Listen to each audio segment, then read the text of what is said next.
R32 stuff. I think we should start doing R32 stuff again. Been quite a difficult one to shoot this video because I don't get that much time in it. Well, I do, but it's all just little bits. So it's hard to keep a kind of continuity vibe to things. So quite a lot's changed since I started filming this in terms of stuff around. So I thought I'd shoot it a bit of a different way. I thought I'll do an intro and then we can start getting into what's actually been happening. Maybe I can break it up a bit and update with what's been happening in here. Soon I'm going to be doing all the suspension stuff. So first of all, modelling all of the parts, which can't show. People might understand why I can't show the computer modelling of things like that. But the CNC cutting and all of that stuff I should be able to show. So that will be coming up. So I needed to do something to fill the time in between. The R32s had these really special tachos in them that were made by a company called Kanto Seiki, who knows, can't pronounce any of it. And they're just absolute rocking horse to get hold of. And I was just going to put something like a stack gauge in there, or I've got an AIM PDM dash. If anyone wants to buy one of those, I was going to put that in there for a bit, and then I thought, no, I can do the rest of the gauges. I can change the faces so they all look right.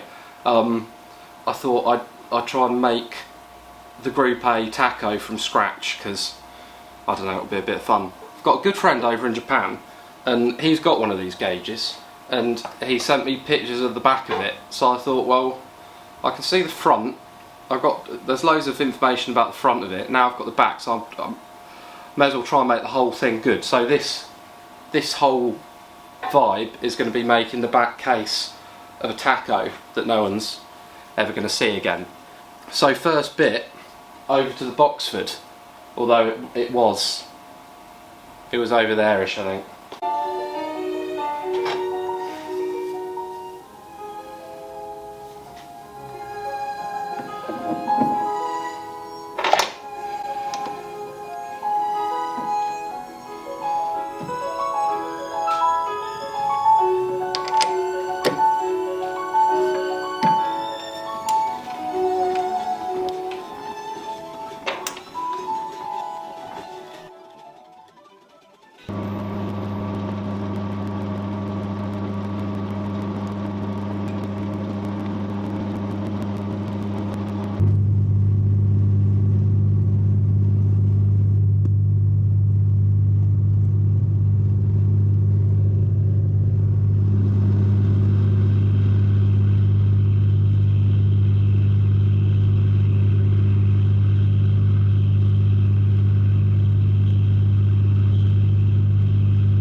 Yeah, that was probably the biggest thing that I could turn in there.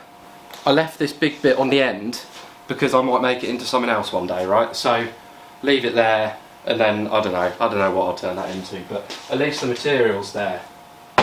So yeah, the lathe used to frequent this area, and obviously now it's moved over here. So that's one of the main continuity issues I think later on in the video I'll be able to explain maybe why this has appeared, other than just wanting stuff. So let's crack on a little bit more. I'll tell you something else that broke shortly, and then we'll explain this and other stuff.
That was the last thing I welded with that torch.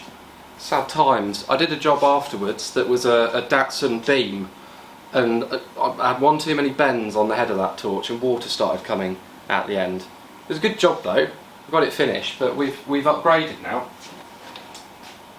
Got one of these flex lock chaps. It's the water cooled one. I think they're kind of newish.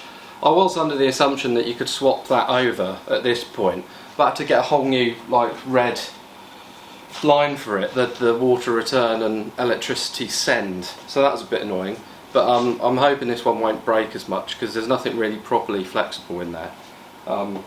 Yeah, the reason that the welds aren't fantastic on that gauge case, but I just had to keep it cool and build up material so I could kind of take it away. So one last bit and then we're on to why have I got that in the corner.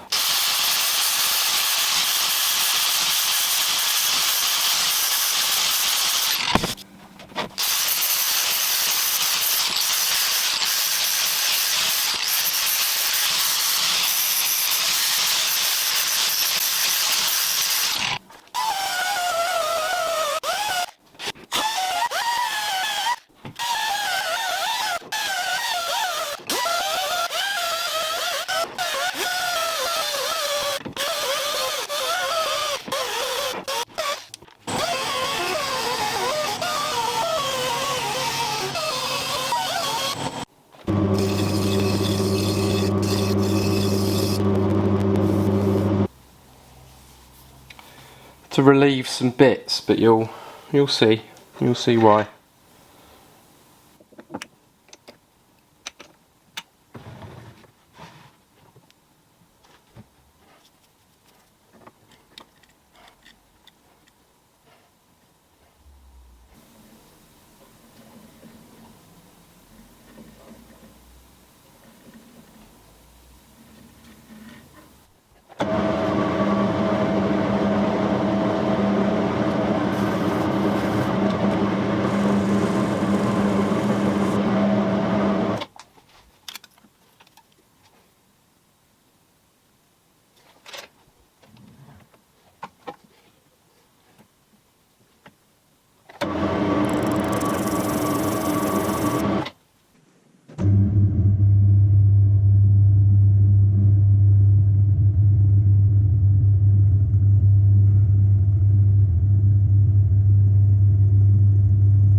The little press tool, I didn't show making the little press tool, but this was it. It took a couple of iterations and it took ages because I had to get all the draft angles right. I had to tap this guy on there so he'd hold down the front, so it would draw it down rather than it was kind of bowing up. So that took absolutely ages, and I thought, if I had a milling machine, I could have just put a slot down the middle of a bit of material and that would have been done. So Facebook marketplacing for a while, and this came up, and it came up so cheap that I thought it was a scam, and I almost didn't message the bloke. But it turned out it was real, and it was down the road in Kent at a school, quite a posh, expensive school by the look of it. They obviously didn't need the money, and went and picked it up. And it's a bit dirty because it's kind of 10 years old, but it only got used once for one GCSE project.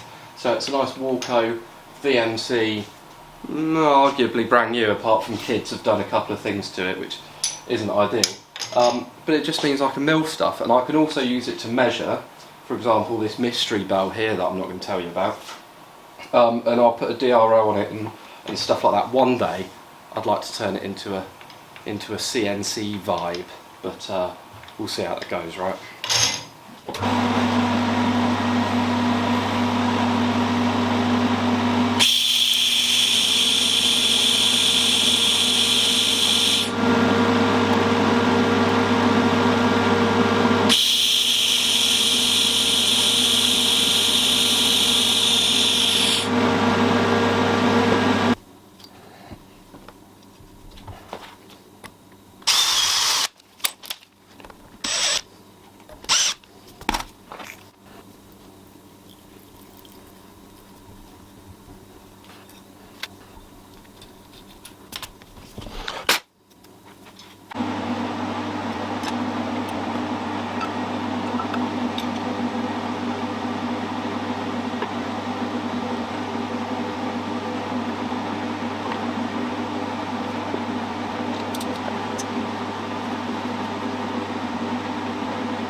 And then the final edition, you can't really see it because he's in his little happy tent, but I can put a clip up over the top of me. You don't want to look at me anyway.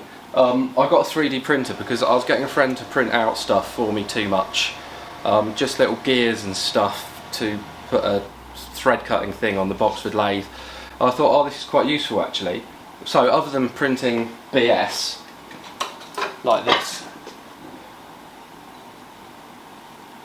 but also it lets me, if I try and model something and I'm not sure on the profile of something, I can print the inverse and do that kind of stuff. So it's just really useful to have there. And the backs of the gauges have got a little plastic bit that it would cost hundreds to make a mould and get it manufactured, whereas I can just print them in ABS and they look, you know, pretty close. I don't like shit 3D printing, but I think it's got a place.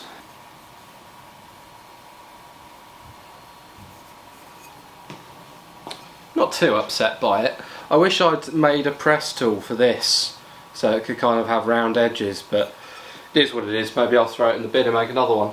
Next I need to do, I'm going to screw on a bezel and then all the glass and the face will go inside there. I've already kind of designed something for the inside to make the hole do that. It's quite a funky gauge actually, because between every 1,000 it's got a different scale, which is a Canto thing, I think. But yeah, that's good. I hope everyone enjoyed some actual skyline things happening again. It might not be easy to see that that's a skyline thing, but that's a you know, significant skyline thing.